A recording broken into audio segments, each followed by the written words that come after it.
인정하는 것. 그 하나님을 어떤 하나님을 인정하는가? 내가 좋아하는 은혜 하나님을 인정하는 것도 아니고 내가 두려워하는 하나님을 인정하는 것도 아니고 바로 은혜 하나님도 인정하고 그리고 심판의 하나님도 인정하는 모습이 있습니다.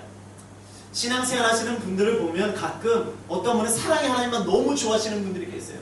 또 어떤 분은 두려워 하나님에 의해서 너무 벌벌 떨고 계시는 분도 있습니다. 그러나 여호와를 경외하는 것은 그 경외 은혜 하나님도 내가 인정하고 그리고 두려움 심판 하나님도 인정하는 거야. 그래서 그 은혜 하나님 통해서 내가 감사가 일어나고 또한 심판 하나님을 통해서 두려움도 일어나는 것, 그것이 바로 경외입니다. 이것이 잠언의 큰 주제예요. 내가 하나님을 인정하는 것, 하나님 그 하나님의 은혜 하나님이시며 심판 하나님을 인정하는 것, 그것이 내가 하나님과 관계하는 것의 시작이고 그것이 근본이라고 말씀드리고 있습니다. 우리들의 모습 가운데 우리 하나님을 인정하는 모습이 되어지기 원합니다. 그 하나님은 단순히 사랑의 하나님도 아니고 심판 하나님도 아니고 그 모든 하나님을 우리가 인정하게 그분과 교제함을 통해서 단순한 정보를 알고 있는 것이 아니라 그분과 관계하는 친밀한 암, 지혜가 일어날 수 있는 저와 여러분들이 되어지기를 주님의 이름으로 축복합니다. 이것을 가질 때 일어나는 모습들이 오늘 본문 가운데 드러나게 되어집니다. 2장 우리 4절에서 5절을 볼게요. 2장 4절에서 5절입니다. 시작.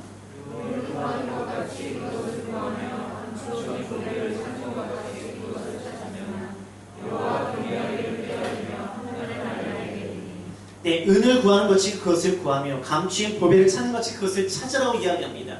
바로 하나님의 지혜, 하나님의 말씀을 그렇게 찾으라고 이야기합니다. 그래서 여호와를 경외하며 깨달았으며 하나님을 알게 된다는 것이죠. 깨닫는 거, 하나님이 인정하는 거, 그것을 통해서 어떻게 되어진다고요? 하나님을 알게 되어진다는데 이 안다는 게 하나님께서 우리를 알다, 야다라는 의미를 가지고 있는 단어라고요. 하나님의 관계가 일어나는 것이라고요. 단순히 성경에 무슨 내용이 있고 그것이 아니라 그 하나님과 깊은 교제를 통해서 하나님의 마음을 알게 되어진다는 거예요. 우리 7절의 말씀을 같이 볼게요. 7절입니다. 시작.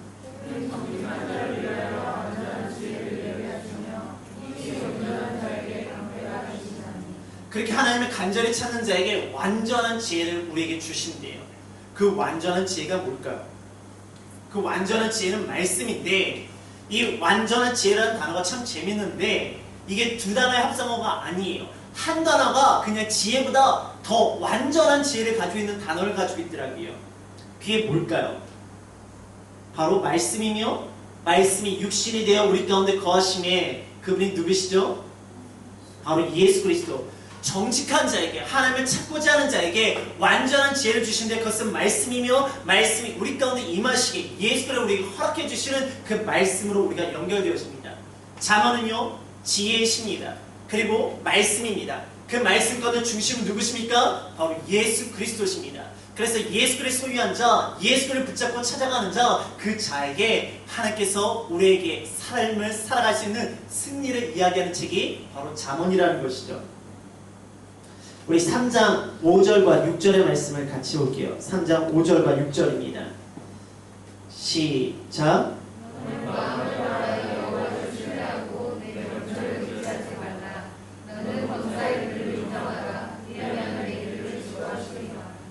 너는 마음을 다해 여호와를 의뢰하고 명철을 의지하지 말라고 되어 있습니다. 여호와를 의뢰하는 것, 여호와를 의지하는 것, 그것이 뭡니까? 여호와를 인정하는 것이고 그 인정하는 것은 바로 하나님을 경외하는 삶입니다. 그것이 바로 이 잠언 가운데는 겸손한 자, 지혜로운 자, 부지런한 자 이것들이 대표적으로 계속 많이 나옵니다. 그 자들의 특징은 뭐냐? 여호와를 경외하고 여호와를 인정하는 자들이에요. 그와 반대로 게으른 자, 악한 자, 미련한 자들이 나옵니다. 그들의 특징은 뭐냐? 자기들의 명철을 의지하는 자입니다. 쉽게 말해서 잠언에서 말하는 지혜는 뭔가 내 명철과 내 능력을 의지하는 자가 아니라 오직 하나님만 의지하고 하나님과 관계하는 자가 지혜롭고 부지런하고 그가 선한 자고 의인입니다. 그와 달리 내 능력을 믿고 내 힘을 믿고 내 지혜를 믿고 내 것을 가지고 살아가는 자는 오히려 게으른 자, 미련한 자, 악한 자라고 성경은 끊임없이 잠언에서 이야기합니다. 그러게 여러분들 뛰어나십니까? 여러분들 많은 것을 알고 계신가요? 그러나 오늘 이 시간 우리들의 모습 가운데 내 명철, 내 지혜, 내 능력을 내려놓게 하여 주시고 그리고 오직 여호와 하나님만 의지하기에 진정한 지혜가 우리 삶 가운데 일어나기를 주님의 이름으로 축복합니다. 우리 11절에서 12절 볼게요. 11절에 12절입니다. 시작.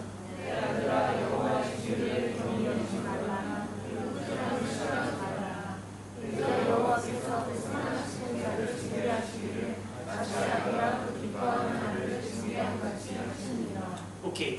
제가 말씀드렸죠. 우리가 여호와를 인정해야 됩니다. 근데 그 여호와를 인정할 때 어떤 부분만 인정한다고요? 아니라고요. 사랑의 하나님, 용서의 하나님, 자비의 하나님만 인정하는 것이 아니라 우리가 인정할 때는 징계하시고 심판하시고 분노하시는 그 하나님도 우리가 받아들여야 된다고요. 왜? 그것이 우리를 사랑하시는, 정말 우리를 사랑하시는 아비가 아들을 훈계하는 그 아버지의 모습이기 때문입니다. 그래서 오늘 이 본문 가운데 하나님께서 우리에게 지혜도 말씀하시지만 징계와 또 훈계도 말씀하고 계십니다. 꾸지람도 말씀하고 계십니다. 그것을 통하여 우리에게 다가오시는 사랑의 은혜 하나님, 또 우리에게 심판과 분노와 징계하시는 하나님, 그 하나님을 인정하기에 그 하나님의 은혜와 말씀의 능력이 일어나길 원한다고 말씀하고 계세요. 우리 4장 5절에서 7절 볼게요. 4장 5절에서 7절입니다. 시작.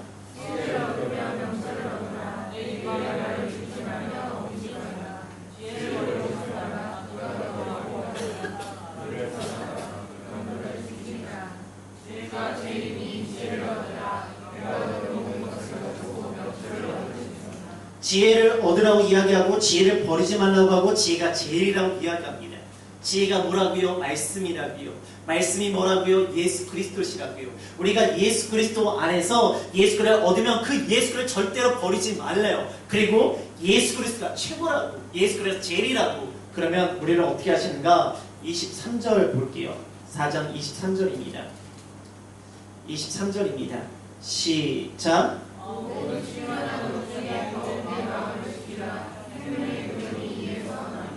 네. 잠언에서는요, 우리에게 말씀과 지혜를 계속 이야기합니다. 그리고 나서 뭘 중요하게 여기는가? 마음을 중요하게 여겨요. 마음을 지키라고 이야기합니다.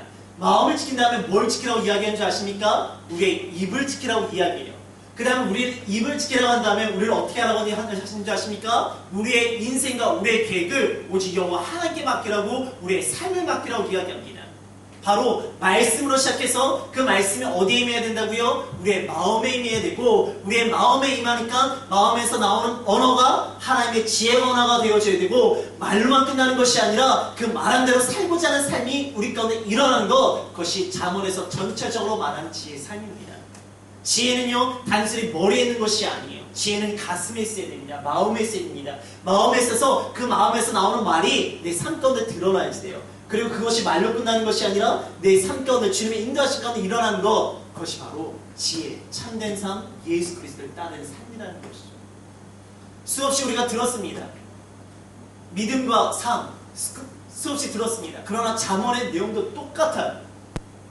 말씀을 가슴판에 새기고, 그리고 그 가슴에서 나오는 언어를 하고, 그 언어로 끝나는 것이 아니라 그 말대로 살아가는 삶, 그것이 바로 지혜의 삶이라고 이야기하는 것이에요. 그래서 6장 21절을 볼게요. 6장 21절입니다. 시작. 네, 마음에 새기며 목에 매랍니다. 마음에 새기는 건 이해하셨죠? 지금 마음을 지키라고 이야기했잖아요. 말씀을 둬야지 돼요. 근데 목에 매는 건 뭘까요? 여러분들 강아지 끌고 다니시죠? 강아지 끌고 다닐 때 어디다가 줄을 매나요? 목에다 매요. 왜 목에다 매요? 따라오라고. 근데 왜 다른 데다 안 매고 목에 맬까요? 네? 쉽게 따라올 수 있어요. 맞아요. 쉽게 따라올 수 있어요. 왜 쉽게 따라올 수 있을 것 같아요? 거기에 생명이 관련되어 있어요. 그러니까 말을 안 들으면 잡아당기면 숨이 막혀서 따라갈 수밖에 없어요. 왜 하나님께서 우리에게 마음판에 생기며 내 목에 말씀을 매라는 건 뭐냐? 단순히 장식을 하는 것이 아니에요. 말씀이 내 생명줄이 되게 하셔서 나로 하여금 말씀이 이끄는 대로 가는 삶을 의미하고 있습니다. 말씀드렸죠. 잠언의 주제는 뭐냐? 그 하나님을 인정해서 그 인정하는 삶을 내 마음판에 새기고 내 입술을 행하고 그리고 삶으로 이끌어가는 거예요. 그래서 마음판에 새기고 목에 매어서 너의 목숨이 말씀에 달렸으니 말씀이 이끄는 대로 너는 따라가라. 여러분들, 내가 내 마음대로 가는데 그러면 내가 살 수 있을까요? 없을까요? 제가 예전에 수상스키를 타러 간 적이 있었어요. 처음 타러 갔어요. 여러분, 한강물 어떤지 아시죠? 한강물 되게 지저분해요. 막 여기 거품도 막 있어요. 근데 거기서 수상스키를 탔어요. 근데 제가 수상스키를 타면서 여러 명이 갔었는데 그때 주태희 전사도 있겠는데 주태희 전사 못 탔어요. 근데 여러 명이 탔는데 유일하게 저만 탔어요. 왜냐면 거기에 축구 선수도 있었고 능력이 좋은 친구들도 있었어요. 근데 못 탔어요, 다들. 근데 저는 탔어요. 왜 탄 줄 아세요? 저는요, 그 배가 이끄는 대로 제 몸을 맡겼어요. 그러니까 끌려가더라고요. 근데 거기 있는 애들 자기 스스로 일어나려고 바둥바둥 힘을 주다가 힘에 빠져서 다들 물에 빠지더라고요. 우리는요, 내가 인생 가운데 어려움이 있을 때 자기 스스로 내 힘으로 일어나려면요, 무너질 수밖에 없어요. 근데 하나님께서 날 이끌어가실 때 내가 맡길 때 그것이 일어나서 그 험난한 파도가 나를 즐기게 하게 되었더라고요. 그리고 또 하나, 그 친구들은요, 배를 자꾸 자기를 땡기려고 했어요. 내가 배를 땡긴다면 배가 내 쪽으로 올 것 같나요? 안 와요. 근데 자꾸 배를 내 쪽으로 땡기려다가 힘이 져서 빠지더라고요. 하나님 내 쪽으로 땡기다가 하나님이 오실 것 같습니까? 안 오세요. 하나님 역시 자신의 계획과 자신의 이름의 의를 위하여 그 길을 가십니다. 그러면 우리가 그곳에 맡기며 나아갈 때 내가 힘듦이 아니라 오히려 내 인생의 고난과 힘듦이 하나님께서 비상하고 하나님께서 즐거운 인생이 되어진다는 거예요. 오늘 시간 우리들의 모습 가운데 내가 하나님을 땡기는 것이 아니라 말씀이 나를 이끌어가는, 내 생명을 그에게 맡기게 나를 이끌어가는 삶이 되어지기를 주님의 이름으로 축복합니다. 우리 8장 17절을 볼게요. 그럼 우리가 어떻게 되는가? 8장 17절입니다. 시작.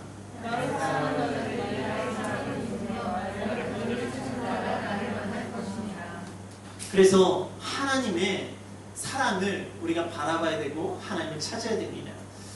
여러분, 요즘 하나님의 사랑을 많이 느끼시나요? 막 하나님의 사랑이 나에게 막 다가와서 내 심장이 막 두두두두 뛰고 있나요? 하나님의 사랑이 잘 느껴지지 않을 때가 있어요. 그렇죠? 하나님이 나를 사랑하지 않는 것 같아요. 근데 여러분 기억하십시오. 하나님은요, 하나님의 사랑은 변하지가 아니하세요. 하나님의 사랑이 인생이 아닌 시련치 아니하시고 변개치 아니하신다고 이렇게 말씀해 주셨잖아요. 하나님 변하지 아니하세요. 그럼 누가 변했을까요? 아시잖아요. 왜 모른 척하세요? 우리의 사랑이 변해요. 우리의 시선이 변해요. 우리가 바라보고 있는 것이 변하고요. 내 마음이 이끌려가는 게 변하고 있기 때문에 하나님의 사랑이 느껴지지가 않아요. 하나님이 나를 만나주지 않는 것 같아요. 그쵸? 하나님을 만나고 싶은데 하나님을 만나주지 않아요. 근데 과연 우리가 입술은 하나님을 만나고 싶고 하나님을 알고 싶다고 하지만 우리가 그 하나님을 알기 위해서, 하나님을 만나기 위해서 오늘 큐티 하셨나요? 기도하시며 말씀을 붙잡으며 사셨나요? 하나님의 뜻은 알고 싶지만 말씀은 알고 싶지가 않아요. 우리는 꿈속에서 하나님께서 나에게 직통 계시를 하셨으면 좋겠고 기도하면서 하나님의 직접적인 음성을 들었으면 좋겠어요. 여러분, 근데요, 성경에서 하나님의 직접적인 음성을 들었던 사람이 행복한 사람이 몇 명이나 있었을까요? 성경에서 하나님의 직접적인 음성을 들은 사람은 심각한 고민과 염려와 고통과 괴로움이 따랐던 사람들입니다. 잘 기억하십시오. 직접적인 음성 좋을 것 같죠? 나에게 큰 결단과 큰 원칙을 놓고 가실 때만 하나님께서 직접적인 음성을 주세요. 그러기에 하나님이요, 먼저 우리가 성경을 통해서, 말씀을 통해서, 그 믿음의 선진들을 통해서 우리가 경험되어지기 원하십니다. 내가 하나님의 직접적인 음성을 듣기 전에 먼저 성경에서 하나님을 만나고 하나님과 교제하십시오. 그럴 때 하나님께서 우리를 만나준다고 이야기하고 계십니다. 오늘 이 시간 우리들의 모습 가운데 나에게 다가오신 하나님 향해서 내가 다시 그분께 내 마음을 드리기 원합니다. 내 시선과 내 마음과 내 삶을 드리고, 그리고 그 하나님을 만나기 위해서 오늘 말씀을 잘 들으시고 그 말씀대로 기도하실 때 저는 하나님께서 여러분의 마음과 여러분의 인생 가운데 만나주심이 일어나기를 주님의 이름으로 축복합니다. 우리 35절에서 36절을 볼게요. 35절과 36절입니다. 시작.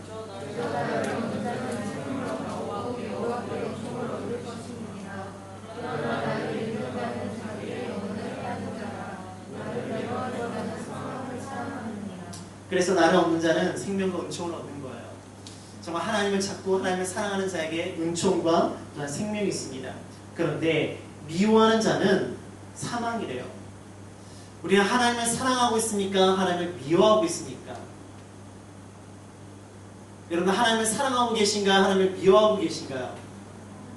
사랑하고 계시나요? 할렐루야. 정말로 사랑하고 계신가요? 아마 여러분들이 사랑을 그렇게 사람이나 있다면 그 사람을 떠나지 않았을까요? 일주일 동안 다른 사람들 막 만나고 다니다가 일주일에 한 번 주일에 한 시간 예배대로 하나님 사랑합니다. 그리고 다른 여자들 만나고 다른 남자 만났더라면 정말 여러분의 사랑한 그 사람이 여러분들이랑 만나고 있을까요? 한두 번은 용납을 해주겠죠. 그래 내가 한두 번은 참아준다. 그런데 너 계속 그러면 하나님이시니까 지금 참고 용납하신 기도를 주고 계시는 거예요. 근데 우리의 삶 가운데 정말 일주일 동안 하나님의 한자도 생각하지 않고 말씀의 말자도 보지 아니하다가 일주일에 한 번 한 시간 나와서 하나님 사랑해요. 용서해주세요. 제가 주님의 산대로 살아가기 원합니다. 하나님이시니까 그것을 받아주시고 이해해주시고 용납해주시잖아요. 정말로 사람이란 그렇게 사랑한다고 생각해봐요. 여러분이 사랑하는 사람이 여러분들한테 그렇게 행동한다고 생각해보세요. 이 사람이 정말 나를 사랑하는구나. 그래서 일주일에 한 번 한 시간 만나고 내가 일주일 동안 그 사람이 뭔 짓을 해도 상관 안 하고 살아갈 수 있겠습니까? 우리 그렇게 사랑하지 말아요.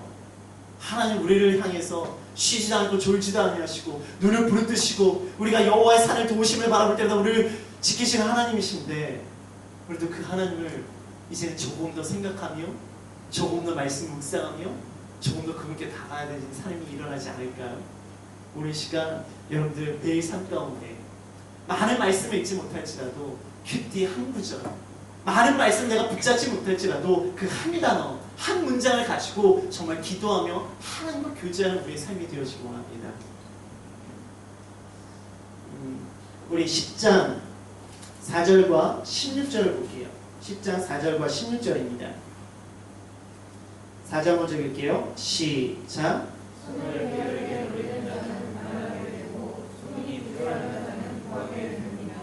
네, 게으른 자와 부지런한 자가 나옵니다.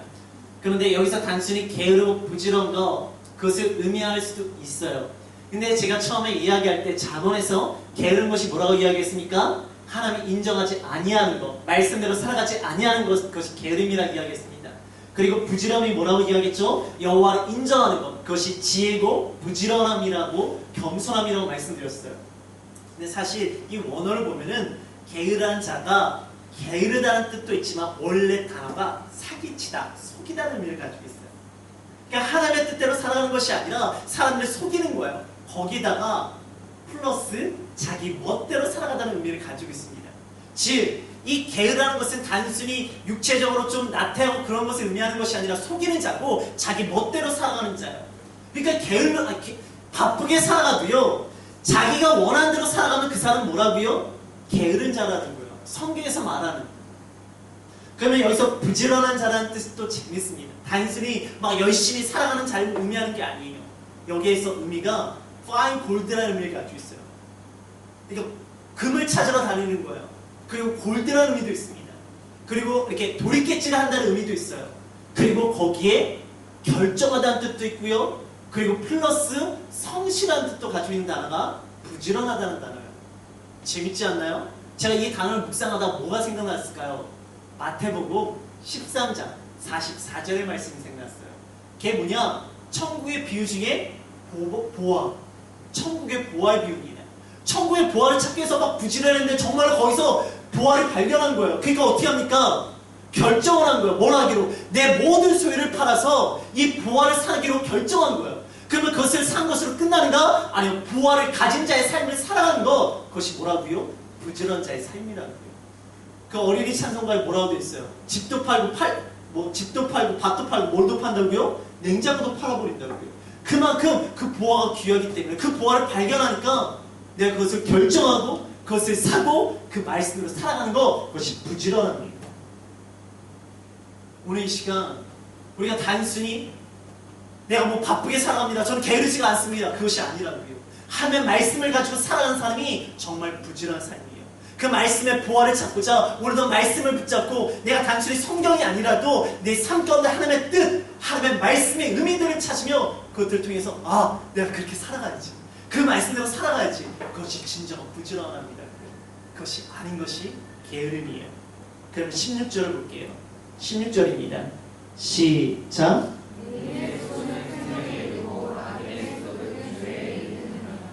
그래서 의인의 수고가 생명에 이르는 거예요.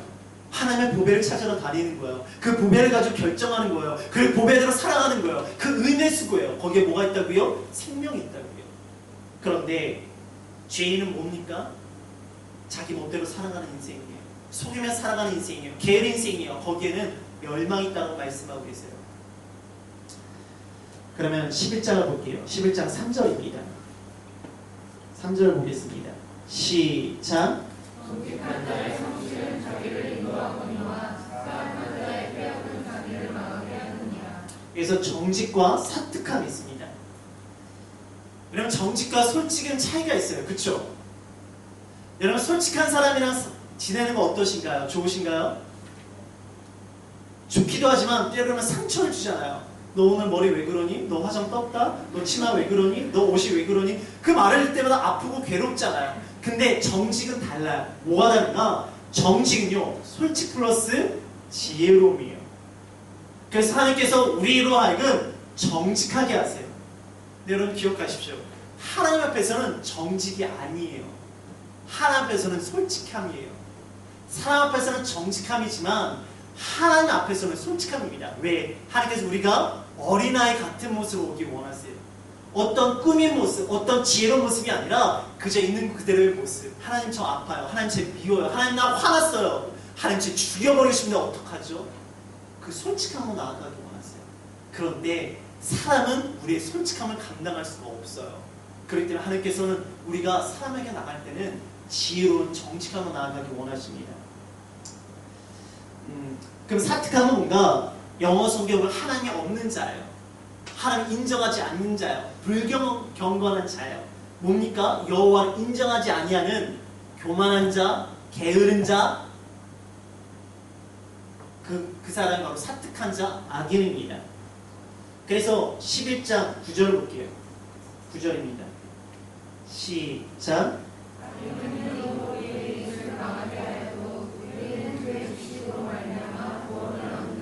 사특한 자는 그의 입으로 그 예수를 망하게 한다고 되어 있어요. 뭡니까? 그 악한 말을 통해서 사람들을 어렵게 한다는 것이죠. 그럼 12장 15절과 16절을 볼게요. 12장 15절과 16절입니다. 시작.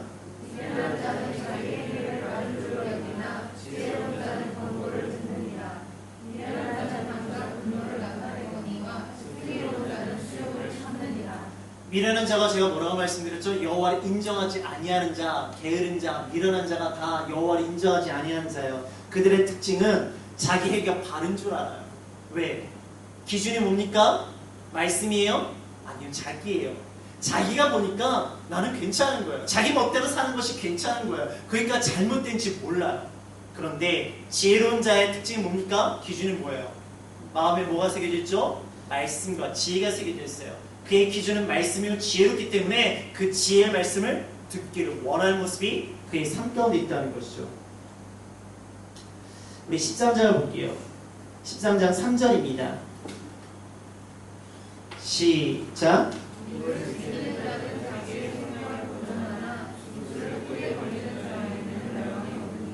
네, 입을 지키는 자는 그의 생명을 보존하나 입술을 크게 벌린 자는 멸망하느니라. 아까 우리가 잠언 4장 23절에 뭘 지키는 자가 나왔죠? 마음을 지키라고 이야기했습니다. 그리고 13장 3절에 뭘 지키라고 이야기하고 있습니까? 입을 지키라고 이야기하고 있어요. 그래서 잠언에서 끊임없이 우리가 말씀을 발견해야 되고 하나님 인정해야 되는데 그 말씀을 마음판에 새기고 그리고 마음판에서 나오는 입술로 고백해야 되기 때문에 내가 잘못된 입술이 되어지지 않도록 내 입술을 제어하라, 입술을 다스려라 라고 이야기를 합니다. 우리 10절을 볼게요. 10절입니다. 시작.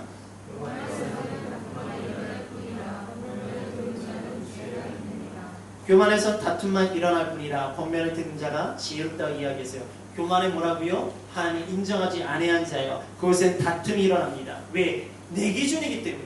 내 기준으로 모든 것을 바라보기 때문에 다툼이 일어날 수밖에 없어요. 그런데 겸손한 하나님의 말씀을 듣는 자가 되어진다는 것입니다. 14장을 볼게요.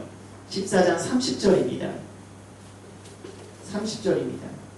시작.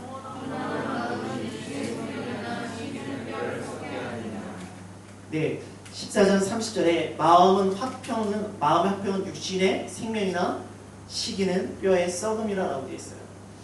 마음이 화평한 것이 내 육신에 평안함이 일어난다고 합니다. 그러면 18장 14절도 볼게요. 18장 14절입니다. 18장 14절 시작.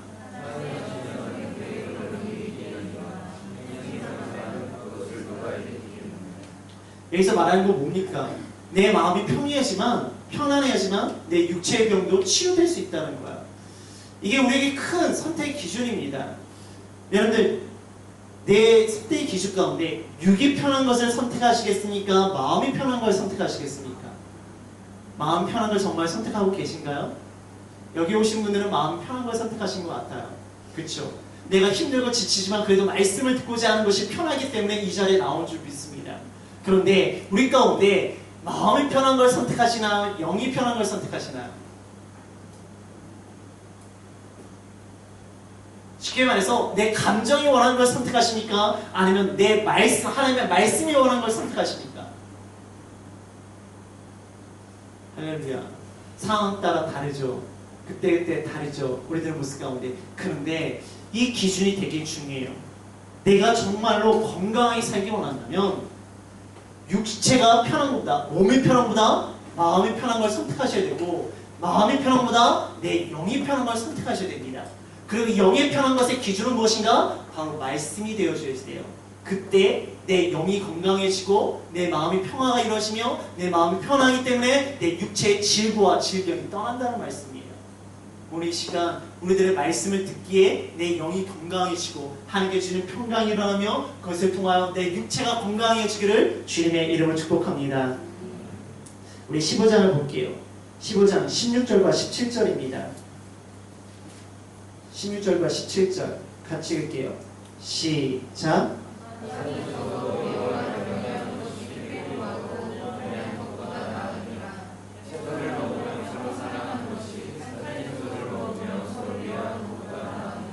저는 이 말씀을 묵상할 때마다 참 어렵더라고요. 왜냐하면 가신이 적어도 여호와를 경외하는 것이 크게 부하고 번뇌하다라고 되어 있는데 대부분의 삶이 가신이 적어서 크게 번뇌하더라고요. 그리고 크게 부하여 번뇌하더라고요. 가난하도 번뇌하고요. 부에도 번뇌해요. 그럼 여러분들 어떤 것을 선택하시겠습니까? 가난해서 번뇌하는 것보다 부에서 번뇌하는 것이 더 낫지 않나요? 아닌가요? 17절을 보면은 채소를 먹으며 서로 사랑하는 것이 살찐소를 서로 먹으며 서로 미워하는 것보다 낫다라고 그래요. 근데 현재의 삶을 보면은 채소를 먹으며 서로 미워하는 모습이 있어요. 그러면 채소를 먹으며 서로 미워하는 것보다 차라리 살찐소를 먹으며 미워하는 게 더 낫지 않냐는 거예요. 저 혼자만 그렇게 생각하나요? 정말 채소를 먹으며 서로 사랑하고 계신가요? 정말 가난한 가운데 서로를 여호와를 경외하며 살아가고 계시나요? 우리 모습 가운데 어떤 모습이 있어요? 고기 먹으면서 사랑하기 원하고 부하면서 여호와를 경외하고자 하는 모습 있지 않나요? 저만 그런가요? 우리들의 모습 가운데 정말로 내가 채소를 먹어도 괜찮아, 그래 우리 서로 사랑하자, 그런 사람들이 얼마나 있을까요? 그리고 정말 가난한 가운데 여호와를 경외하는 것을 기뻐하는 사람 얼마나 있을까요? 그러나 여기서 말을 하는 것이 우리들의 모습 가운데 부하고 가난하고 내가 채소를 먹고 있던 고기를 먹고 있던 간에 우리가 말씀을 지혜로 삼고 내 마음판에 지혜를 삼고 내 입술에서 지혜의 언어가 나올 때 우리의 모습 가운데 이것이 중요하지 않고 여호와를 경외할 수 있고 사랑할 수 있는 삶이 일어나야 된다는 거예요.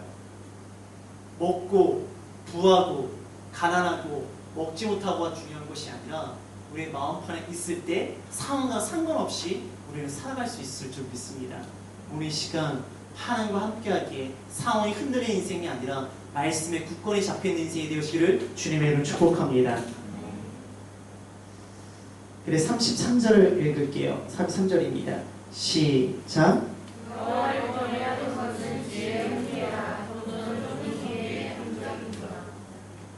네, 여호와를 경외하는 것이 뭐라고요? 지혜라고 이야기하시고요. 그것을 통해서 겸손은 존귀의 앞잡이라고 이야기합니다. 여호와를 경외하는 것, 그것이 지혜고 그것이 겸손이고 그것이 부지런함입니다. 그래서 그것이 존귀의 앞잡이가 되어지는 거야. 하나님이 인정하는 것이 겸손입니다. 오늘 이 시간 내가 겸손하게 살아야 되지. 맞아요. 세상은 겸손을 이야기하지만 요즘은 겸손을 별로 좋은 덕목으로 이야기하지 않아요. 자기의 피할 되고 자기를 드러내야 되고 자기의 능력을 과시하지만 사람들이 인정해 주는 시대가 됐습니다. 그러나 성경에서 말하는 겸손은 그게 아니라고요. 여호와를 인정하는 것, 그것이 겸손입니다. 오늘 이 시간 겸손합시다 라고 이야기하는 것은 우리가 내내 하게 아니라 하나님 인정하는 삶입니다. 우리 16장 1절에서 3절까지요. 16장 1절에 3절입니다. 시작. 마음에 경영은 사람에게 있어도 말하여 있는 여호와께로부터 나오니라. 사람에게 가르쳐 이르기를 묵묵하여 여호와로 신앙을 가르쳐주시니라. 너희 뜻을 여호와께 맡기라. 그리하면 내가 경영하는 것이 이루어지리라. 마음의 경영은 사람에게 있으나 말의 응답은 하나님께 있다는 게 뭐냐? 우리의 계획은 우리가 짤 수 있지만 어차피 우리를 이끌어 가시는 분은 여호와 하나님이시라는 거예요. 그래서 우리의 마음의 경영, 여기에 뭐가 있어야 돼요? 아까 마음에 뭐가 있어야 된다고 말씀드렸죠? 지혜가 있어야 된다고 말씀드렸잖아요. 지혜를 새기라고, 말씀을 새기라고. 그리고 우리 입술에 뭐가 나야 된다고요? 지혜 말이 나야 된다고요. 지혜 말로 끝나면 안 되고 뭐가 어떻게 된다고요? 우리의 삶 가운데 말씀의 삶이 일어나야 된다고요. 그래서 오늘의 말씀 가운데 우리의 마음은 우리가 주장할 수 있어요. 그런데 이 마음을 어떻게 하라고요? 말씀으로 지키라고 이야기하고 있어요. 말씀으로 지키면 하나님께서 우리의 삶을 이끌어 가신다고요. 그래서 9절을 다시 볼게요. 좀 더 명확하게 이야기해요. 9절입니다. 시작.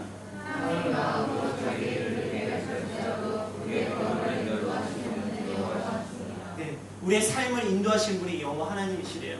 하나님이 인정하는 삶이 일어날 때 우리 가운데 지혜가 일어나고요. 지혜의 말씀을 나의 마음판에 새기게 되어지고요. 마음판에 새기게 나오게 내 입술 가운데 말씀이 나오게 되어지고 그 말씀으로 살아갈 때 하나님의 인도하심, 하나님의 선하심이 내 삶 가운데 일어난다고 말씀하고 계십니다.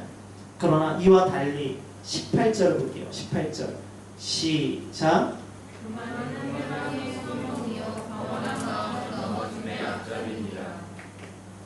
교만이 뭡니까? 하나님 인정하지 아니하는 삶이에요. 교만의 마음엔 여기에 누가 있을까요? 말씀 있지 않고 내가 있는 거예요. 내가 이렇게 입술에서 뭐가 나올 거예요? 나의 말이 나오는 거예요. 나의 말이 나오니까 그의 삶의 결과가 무엇입니까? 패망입니다. 이게 사실 잠언의 전체적인 큰 흐름이에요. 뭐라고요? 여호와를 인정하는 것이 첫 번째입니다. 여호와를 인정해서 하나님을 인정해서 그 하나님과 내가 교제하는 것이 첫 번째, 그것이 지혜입니다. 그리고 그 지혜를 어디다 둔다고요? 내 마음판에 새기라고요. 내 마음판에 새겨서 이 마음에서 나오는 언어로, 말씀의 언어로 살아가라고요. 그 언어로 살아갈 때 하나님께서 나의 삶을 겸손하게 하시고 나에게 이끌어 가시고 하나님께서 나의 삶의 주인이 되신다고요. 수많은 많은 내용들이 다 다양한 내용들이 다 나와요. 그런데 잠언의 큰 흐름은 이거예요. 여호와를 경외함을 통해서 지혜를 얻게 되어지고 지혜를 마음판에 새겨두게 되어지고 그래서 입술을 통해서 지혜의 언어가 되어지고 그것을 통해서 하나님의 내 삶을 이끌어가는 것, 그것이 참된 삶이라고 잠언은 이야기하고 있습니다. 여러분 잠언 요즘 묵상해 보세요. 입이 엄청나게 많이 나와요. 왜 입이 많이 나오는지 아십니까? 마음에서 나온 언어이기 때문이에요. 네, 그리고 나서 조금 더 이제 구체적인 삶에 대해서 이야기를 하고 있습니다. 17장 1절입니다. 시작.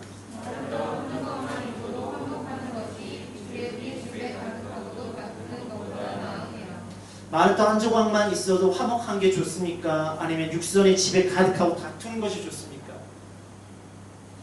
저는 육선이 좀 많았으면 좋겠어요. 그런데 말씀드렸죠? 이것이 중요하지 않다고요. 내가 지혜롭게 살아갈 때 어떤 상황에서 흔들리지 않는 것이 더 중요합니다. 그래서 하나님께서 3절 이야기하고 있어요. 시작.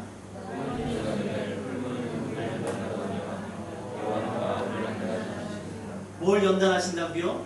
마음을 연단하신다고요. 우리가 그 마음판에 하나님의 말씀을 새길 수 있도록 우리를 연단하신다고 말씀하고 계세요. 로마서 5장 4절 말씀을 보면 뭐가 되어 있습니까? 환난은 뭘? 인내는 연단은 소망을 이뤄간다고 말씀하고 계세요. 여러분 기억하십시오. 우리의 상황이 보이는 건 환난이에요.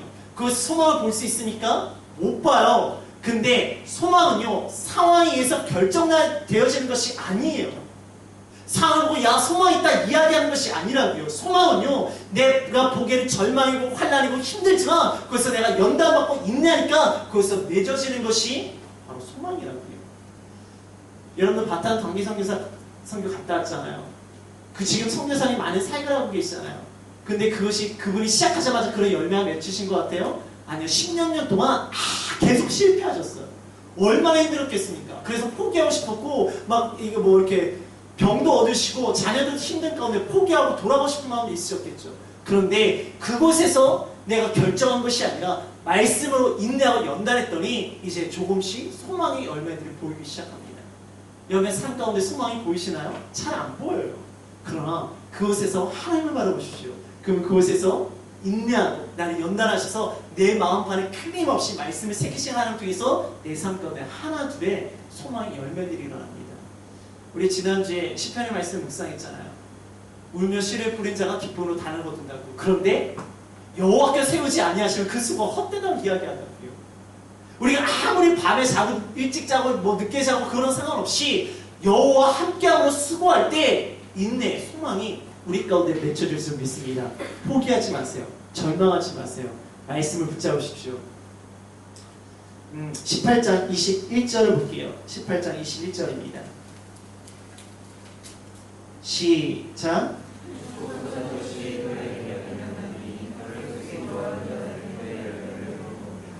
예, 그래서 혀의 권세를 다시 말씀드리겠어요. 지혜, 그리고 마음을 연단시키고 어떻게 하라고요? 혀의 권세. 그것에 잘 잡으라, 다스려라 라고 말씀하고 계십니다. 그러나서 실질적인 삶을 이야기하고 있어요. 19장 14절을 볼게요. 14절입니다. 시작.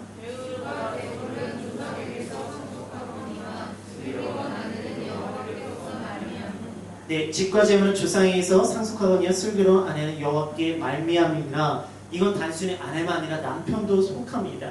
여기 아직 결혼하지 아니한 우리 청년들 기억하십시오. 배우자는 하나님께로 말미암아 나가야지 돼요. 그래서 배우자를 위해서 기도하기를 주님을 축복합니다. 그래서 단순히 내가 감정에 끌리고 내가 좋아하는 형제, 자매가 아니라 하나님께서 만들어 가시고 만나게 하시는 그 하나님의 사람을 만나십시오.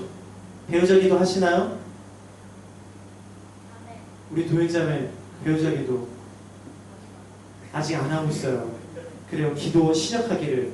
왜냐하면은 내가 때가 돼서 기도하면요, 하나님의 말씀보다는 내 감정과 내 생각이 앞서요. 아, 빨리 결혼해야 되는데 저 형제 괜찮지 않나, 자꾸 내 중심으로 기록하게 되어집니다. 그러기에 내가 지금 여유 있을 때, 지금 나는 아직이라 할 때, 그때부터 시작하십시오. 표현 연습 하고 있나요? 아멘. 할렐루야. 그러면 목사님, 저는 결혼했는데 어떻게 합니까? 말씀드렸죠. 여호와께로 말미암는다고요. 여호와께서 만들어 가신다고요.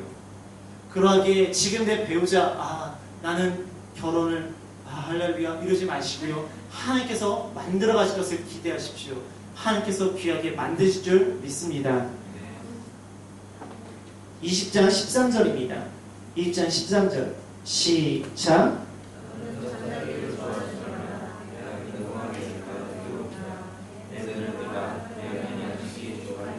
네, 오늘 아침에 일어날 때 많이 고민하셨죠. 조금 더 잤으면 좋겠다. 5분 더, 10분 더, 5분 더 자고 그냥 양치자지 말까? 머리 감지 말고 그냥 갈까? 이런 많은 고민들이 있었을 거예요.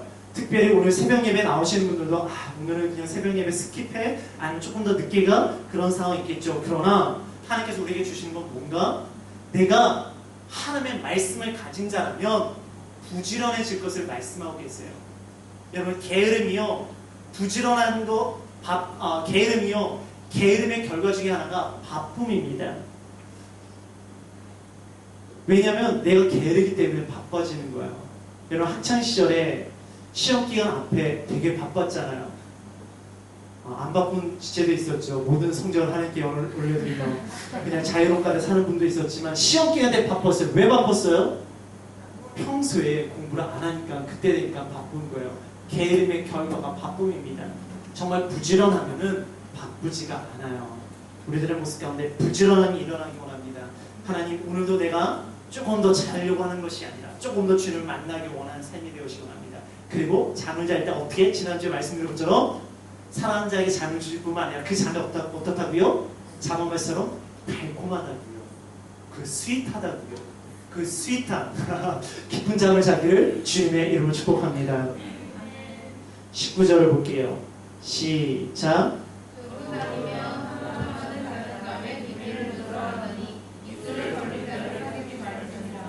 할렐루야. 이런 자를 조심하십시오.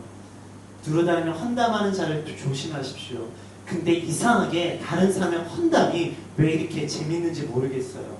차 마시면서 자기들 이야기는 어려워서 잘 안 해요. 근데 남의 이야기는 왜 이렇게 재밌는지 모르겠어요. 그러나 그런 사람들을 조심하십시오. 그 사람 어디선가 또 내 이야기를 하고 있습니다. 그러하기에 그런 사람들 헌담한 이야기, 비방하는 이야기에 반응하지 마십시오. 그리고 그 자리를 떠나십시오. 그 사람들이 부끄러지도록 만드십시오. 그렇지 않으면 우리들의 가운데는 서로가 서로에게 상처 주고 수근거림과 소문만 일어나고 아픔과 괴로움과 갈등과 시기와 질투만 일어나게 되었습니다.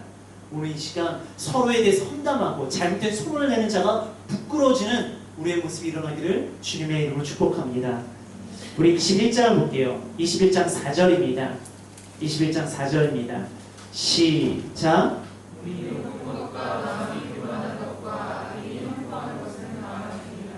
할렐루야. 눈이 높은 것이 죄인 줄 믿습니다.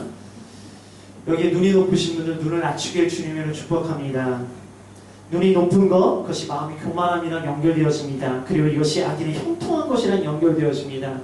오늘 이 시간 내가 눈이 높아서 이상하게 누구를 자꾸 보는 사람들의 시선이 있는데 제발 말씀을 다른 사람에게 적용하지 말고 나에게 적용하길 주님의 이름으로 축복합니다. 겸손함이 일어나기 원합니다. 그리고 9절과 19절을 같이 볼게요. 9절 먼저 볼게요. 시작.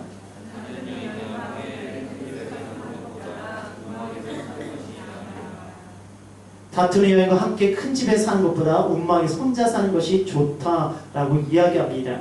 그러나 많은 사람이 이야기합니다. 다툴 여자라도 있었으면 좋겠다고, 다툴 남자라도 있었으면 좋겠다고. 그러나 여러분들 기억해 주십시오. 정말 다투는 여인과 큰 집에 사는 것보다 혼자 살고 싶은 마음이 장모님 안 드시죠? 우리 장모님은 그렇죠. 근데 저는 가끔 그런 마음이 들 때가 있어요. 그러나 여기서 중요한 게 뭔지 아십니까? 사람과 함께하는 것이 우리 가운데 즐거움이 일어나야지 돼요. 그 말씀을 통해서, 주님의 은혜를 통해서. 그래서 그 사람을 통해서 함께하는 즐거움이 일어나야 됩니다.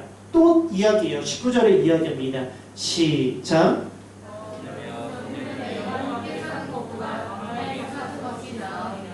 그래서 혼자 살라는 말로 이해하시면 안 됩니다. 슬기로운 아내는 누굴 통해서 얻어진다고요? 여호와께로 말미암아 얻어진다고 말씀드리고 있어요. 그러니까 애라고 했다 나 혼자 살겠다 라고 이야기하는 것이 아니라 정말 하나님께 기도하며 그 가정 가운데 슬기로운 아내와 슬기로운 남편이 될 수 있도록 기도하는 모습이 일어나야 된다는 것을 이야기하고 계시다고요. 그리고 나서 23장 2절을 볼게요. 23장 2절입니다. 시작. 할렐루야. 우리 목에 칼 댈 분이 많이 있죠. 탐식하는 자, 그것이 칼을 대라고 이야기하고 있습니다. 탐식은 죄라고 이야기하고 있어요. 오늘 이 시간 내가 먹을 것 때문에 하나님을 놓치지 않기를 주님의 이름으로 축복합니다. 저는 부끄럽지만 이 경험이 있어요. 제가 호주에 있을 때 제가 개척교회에 섬기기로 결정을 하고 그 목사님을 뵈러 가는 첫날이었어요. 근데 제가 함께 일하던 그 선배가 자기 집에서 바베큐 파티를 하겠다는 거예요. 그래서 저를 초대하는 거예요. 근데 정말 부끄럽지만 그때 갈등했어요. 너무 고기를 먹고 싶은 거예요. 그 고기를 먹고 싶으니까 목사님과 약속을 지킬까 말까 막 고민을 했어요. 근데 제 자신이 너무 부끄러워요. 신대원생이었는데. 여러분들 없으신가요? 정말 부끄러운 고백하는 건가요? 정말 먹을 것 때문에 하나님의 뜻을 내려놓던 모습들이 없으십니까? 단순히 내가 탐식이 아니라 먹고 사는 문제로 내가 하나님을 잃어버렸던 모습들이 있지 않습니까? 오늘 이 시간 우리들의 모습 가운데 먹고 사는 문제가 하나님보다 우선되지 않도록 하나님께서 우리를 먹이시고 우리로 하여금 채우실 그 하나님께 내 목에 칼이 들어온다 할지라도 내가 여호와 하나님을 바라볼 수 있는 저와 여러분들이 되어지기를 주님의 이름으로 축복합니다. 13절과 14절을 볼게요. 13절과 14절입니다. 시작.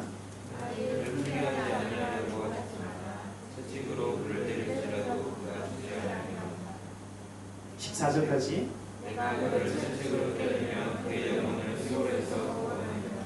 제가 이 말씀을 어릴 적에 엄청나게 많이 들었어요. 저희 어머니가 저를 때리실 때마다 암송하셨던 말씀이 이 말씀이셨어요.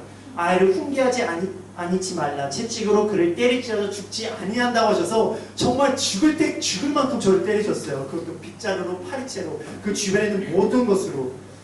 근데 항상 하실 때마다 이 말씀을 항상 외우시는 거예요. 근데 저는 이 말씀에 뭐라고 대답도 못하고 그냥 맞기만 했어요. 말씀이니까. 근데 나중에 제가 이제 성경 읽다 보니까 에베소에 이런 말씀이 있더라고요. 아비들아, 자녀를 어떻게 하지 말라고요? 노엽게 하지 말라고요. 근데 어머니 저에게 이 말씀을 안 가르쳐 주셨어요. 항상 이 말씀은 부모에게 순종하라. 그것이 장수하는 길이다. 뭐 부모에게 순종하라. 이것이 복된 길이다. 여러분들 말씀을 편향적으로 사용하지 않기를 주님의 이름으로 축복합니다.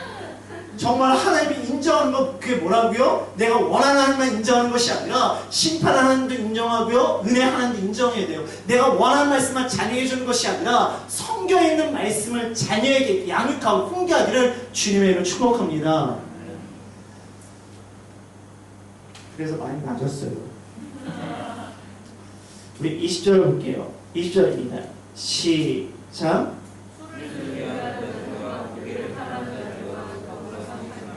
그래요. 술을 즐기는 자, 그래요. 많이 안 사귀시는 것 같아요. 특별히 저희 청년을 보니까 학교 친구보다 교회 친구들이랑 내내 즐기는 모습들이 있어요. 그래서 감사하면서 약간 걱정이 돼요.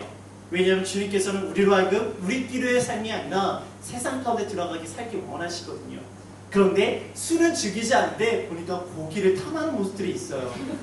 바베큐 먹을 때마다 고기를 탐하는 모습이 있습니다. 그러나 정말로 고기를 잘 드십시오.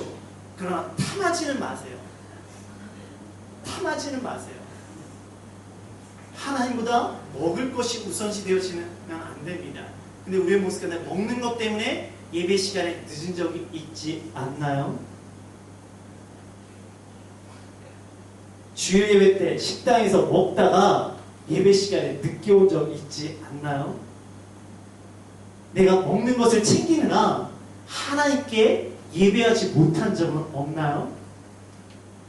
말씀은 읽지 않지만 먹는 것은 챙겨 먹었던 우리들의 모습이 있어요. 오늘 이 시간 제가 말씀드렸죠. 제가 대학교 때 외쳤던 노큐티 노밥입니다. 여러분 말씀을 먹으십시오. 밥 육신의 양식을 먹는 만큼 영의 양식을 드십시오. 그래서 17장에서 23장까지는 우리가 마음판에 새겼던 것, 그리고 우리의 입술에 내었던 것, 그리고 실질적인 삶에 대해서 구체적인 예들이 쭉 나와 있어요. 근데 제가 거기서 몇 가지만 그냥 추려서 얘기한 겁니다. 그래서 24장 이야기합니다. 24장 16절입니다. 시작.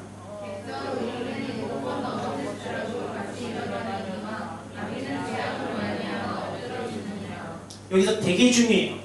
제가 여기에 와서 설교할 때 의인은 어떤 사람인가? 의인은 넘어지지 않는 자가 아니라 어떤 사람이라고요? 다시 일어서는 자라고 말씀드렸어요. 그 이유가 바로 오늘의 말씀입니다.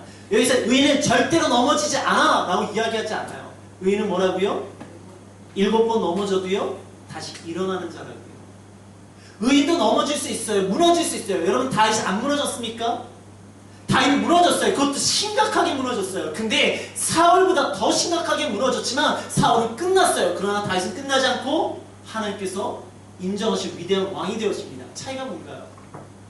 다윗은 말씀으로 다시 일어섰고 사울은 자기 자신을 스스로 포기해서 죽어버렸어요.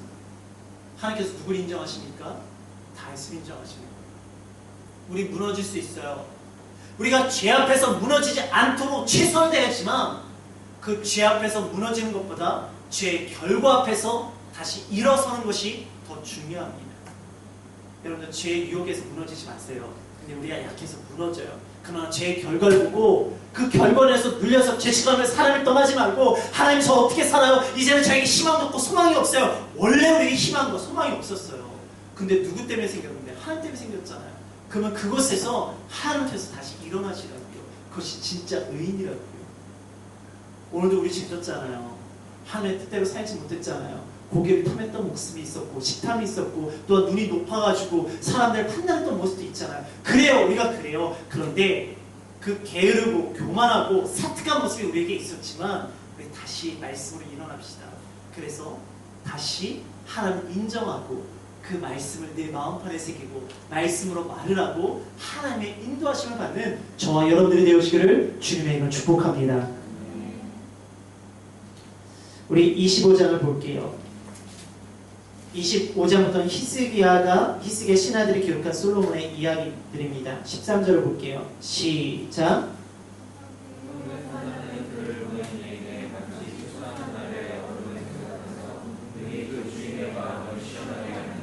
그래서 우리가 충성된 자의 삶을 살아갔으면 좋겠어요. 그래서 하나님을 시험케 하는 사람이 되었으면 좋겠습니다. 26장 11절을 볼게요. 시작.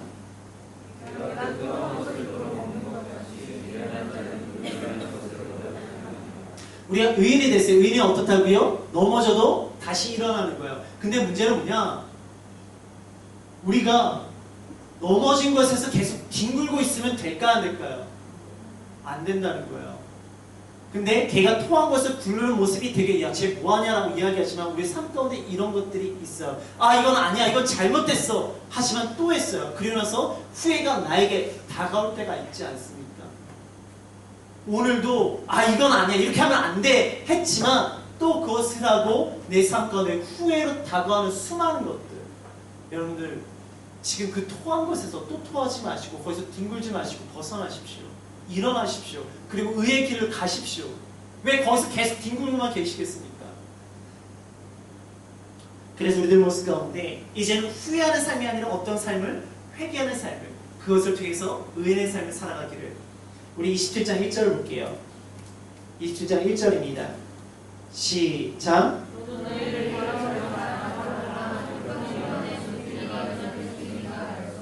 우리는 알 수 없어요. 하나님의 인도하심을 맡기는 거예요. 그래서 과거에 대해서는 뭐가 일어날까요?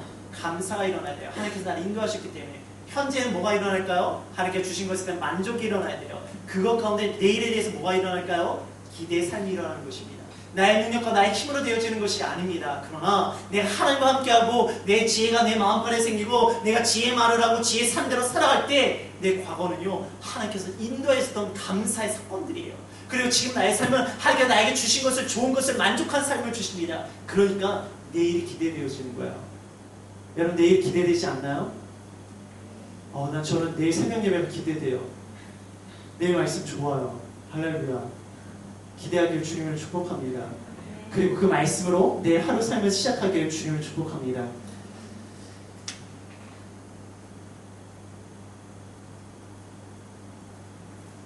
우리 28장 4절, 7절, 9절 볼게요. 잠깐만 볼게요. 28장 4절, 7절, 9절에 율법이 나옵니다.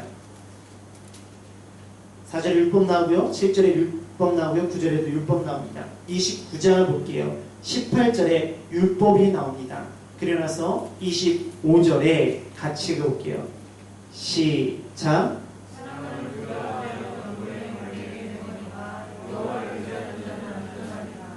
이제 여기까지 사실 히스기야의 신하들이 정리한 솔로몬의 잠언이 정리되어져요.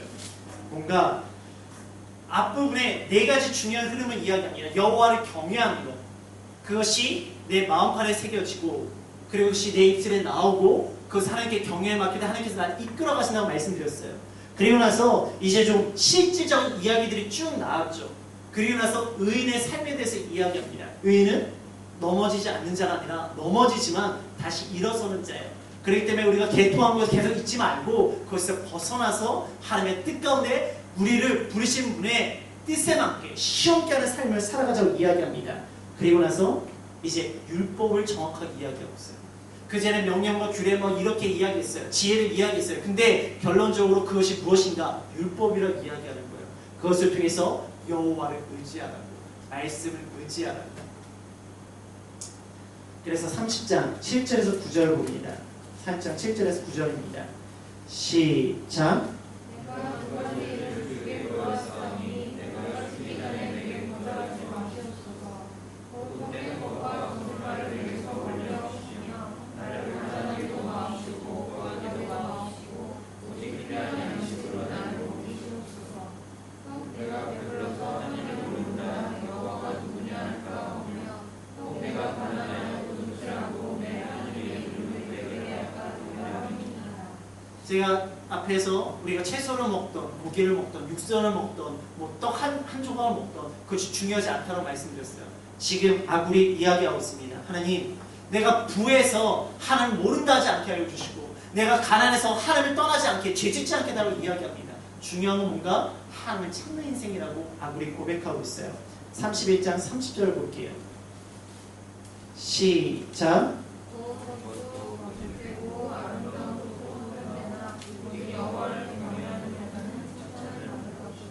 그래서 처음에 여호와를 경외하는 것이 지혜와 지식의 시작으로 끝나서 마지막에 여호와를 경외하는 것으로 끝납니다. 세상의 모든 것은 다 헛되다는 거예요.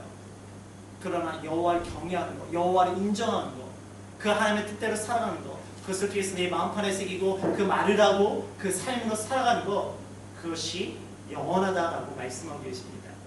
잠언이요 많은 내용이 나옵니다. 그러나 내용은 심플합니다. 그 말씀대로 살아가는 삶이에요. 그 말씀을 마음판에 새기는 삶입니다. 그 말씀대로 하는 말과 행동의 삶입니다. 오늘 시간 우리들의 말씀이 단순히 말씀에 대한 지식으로 있는 것이 아니라 정말 하나님과 깊은 교제가 일어난 가슴에 머무르기 원하고요. 가슴에 머무르게 내 입술 가운데 드러나고 그 뜻 가운데 나아가는 저와 여러분들이 되어지기를 주님의 이름으로 축복합니다. 이제 우리 함께 기도하겠습니다.